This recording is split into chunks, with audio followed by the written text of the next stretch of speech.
Difficile d'avoir le cœur apaisé après le regain d'insécurité observé à Béni dans le Nord Kivu. Le sujet était à la base de cette rencontre entre le ministre de l'Intérieur et les élus du Nord Kivu.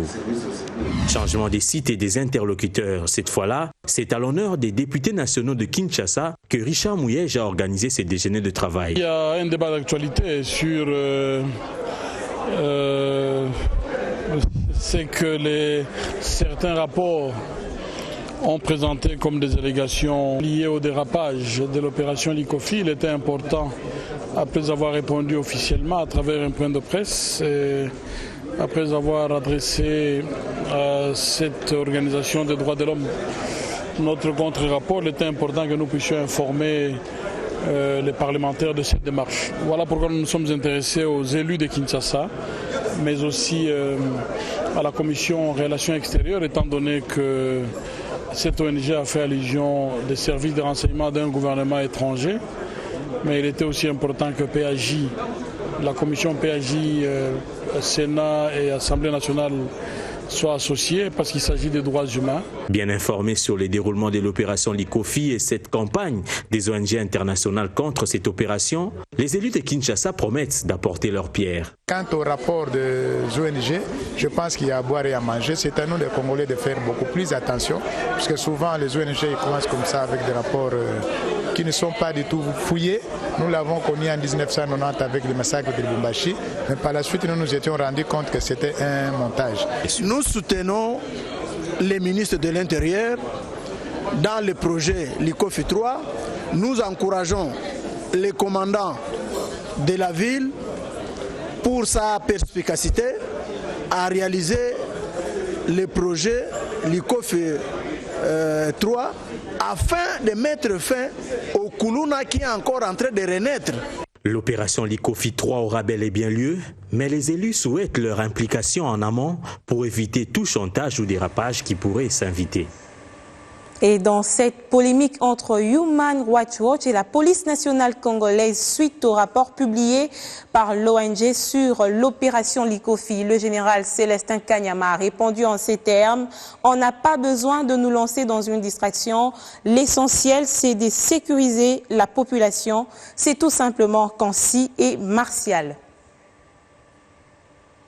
Recensement ou identification, comme vous l'entendez, le dénombrement des Congolais est pour bientôt, après l'annonce faite hier par l'Office national d'identification de la population, près de 30 ans après le recensement scientifique de 1983. C'est la première fois qu'on se lance de nouveau dans la recherche du nombre des habitants de la République démocratique du Congo. Reportage. Cette cérémonie est tout un symbole parce que marquant la rupture d'une période d'imprécision dans le domaine de dénombrement de la population. La présentation officielle de la structure à qui revient la tâche d'identifier la population est intervenue ce vendredi. Voici ceux qui présideront à la destinée de l'Office national d'identification de la population. Ils ont une mission claire. L'identification systématique et effective de la population.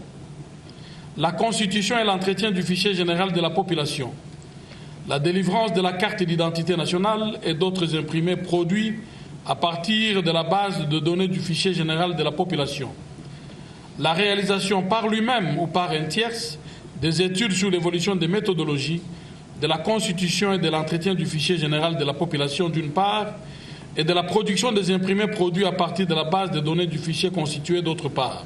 Dès leur entrée en fonction, les autorités de l'ONIP tiennent à lever l'équivoque sur un agenda caché. L'ONIP est venu répondre aux attentes et préoccupations exprimées de longue date par la collectivité nationale et la collectivité internationale. C'est notre patrimoine commun, c'est notre œuvre commune.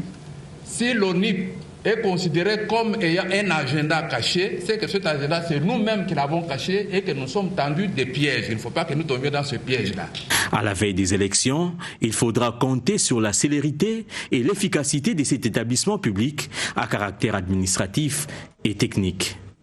Tâche lourde certes, hormis Huawei, avec qui un partenariat a été signé, l'ONIP compte sur l'implication de tous. Nous voudrions compter sur le soutien de vous tous, de la population d'abord qui constitue la communauté nationale, mais également de la communauté internationale, auprès de qui nous avons un devoir de redevabilité.